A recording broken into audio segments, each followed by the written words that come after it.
For thousands of years, the ancient battle between light and darkness has been a central theme in Iranian mythology. A struggle between Ahura Mazda, the god of wisdom and truth, and Ahriman, the destructive force of lies and chaos. For the ancient Persians, this story was a representation of the structure of the world they lived in. But could it be that this tale is more than just a myth? Could this ancient battle still be continuing today? And could it be that Iran, once called the land of light, is still at the center of this cosmic confrontation?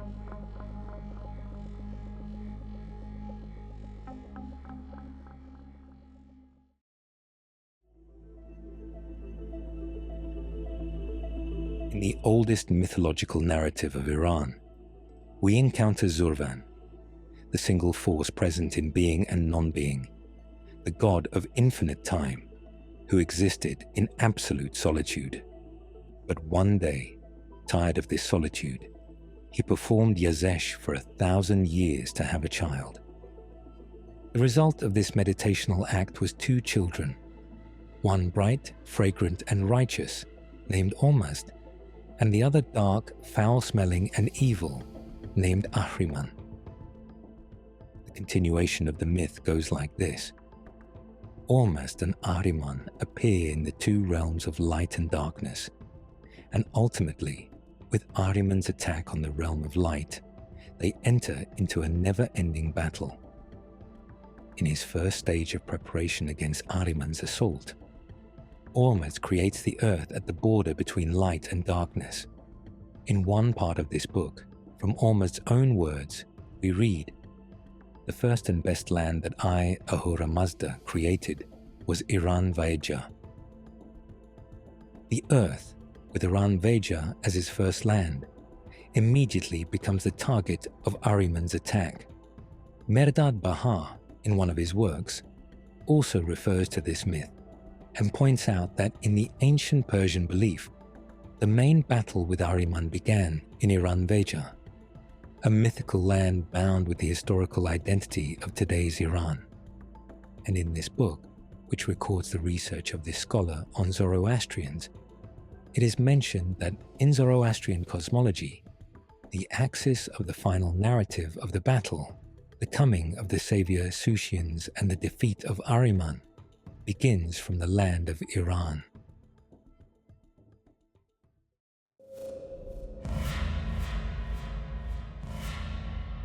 In Zoroastrian cosmology, Iran has 3 saviors, and the last of them, the son of the sun, is the one who ends history and is the final redeemer. His mission, to cleanse the world of the presence of demonic forces and unite it with the realm of light. For this reason, the forces of darkness fear his coming, and in mythological stories, they try to prevent his birth. Soushiyans will be born from the seed of Zoroaster, preserved in Lake Kyanse. According to one tradition, this is Lake Urmia, and in another tradition, Lake Hamun in Sistan. Both lakes, although full of water and life for hundreds of years, since the rise of the Islamic government in Iran, have gradually dried up. This process raises a question at the border between myth and today's world. Is the drying of lakes tied to Persian mythology merely an environmental phenomenon? Or do the decisions that caused it have links to mystical beliefs and ancient narratives? Even the water crisis that has worsened in recent years reminds many of the ancient prophecies described under the signs of drought and the destruction of nature as one of the markers of the Saviour's appearance.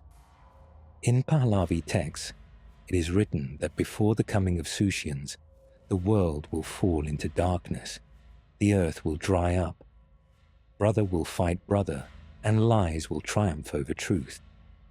These same signs can be seen in today's world, in the spread of lies and injustice, in the decline of honesty among people. Likewise, in the droughts and cracked earth left for future generations. Could this not be the very scene foreseen by the Persian ancestors? the signs of the world's end can be reinterpreted in today's organized corruption and environmental crises. But the question is, are these merely coincidences, or are they signs of Ahriman's hidden hand?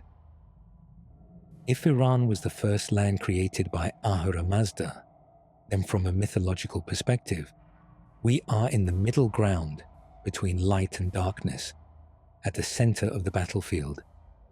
Those present in this land are the representatives of light on earth, people destined to be the helpers of the saviour at his coming. Yet, because of the domination of Ahriman's dark forces, most of these representatives of light are in a deep slumber. Based on this ancient belief, a conspiracy theory has been formed about the events of Iran in modern times. That is, with the efforts of the Pahlavi dynasty and the emphasis that the kings of this line placed, especially in the middle and later years of their reign, on the mythological importance of Iran and the restoration of the ancient glory of Iran, the forces of light sleeping in this land were on the verge of awakening.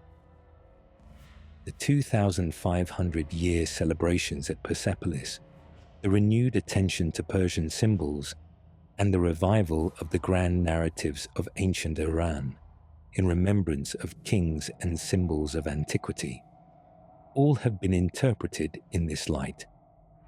Signs of the rulers' determination to rebuild their land as the true heir of the Empire of Light. But the result was the stirrings of the forces of darkness. In this theory, just as light was preparing to awaken, darkness did not remain idle. Uprisings, external pressures, and a process that ultimately forced the founders of a glorious Iran to step aside. All were not merely historical events, but tools in the hands of the forces of darkness to prevent the connection of today's Iran with the mythical land, a connection that could have paved the way for light's victory at the end of time.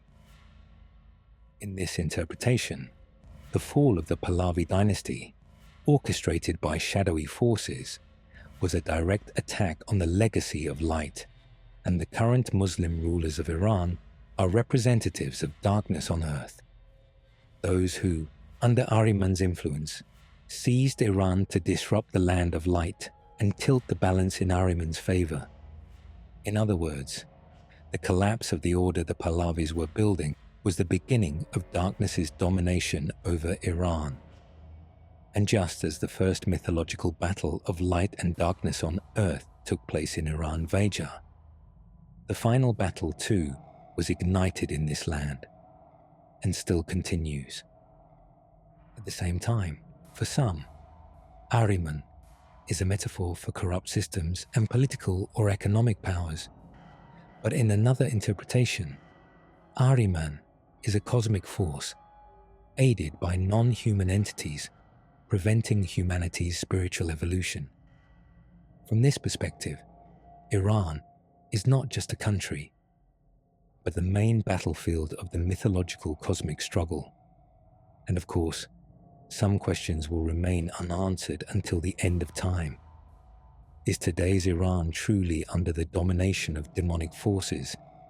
And are we witnessing the recreation of the ancient battle between light and darkness? How much do Iranians today still believe in the ancient faith of truth from the ancient land of Iran?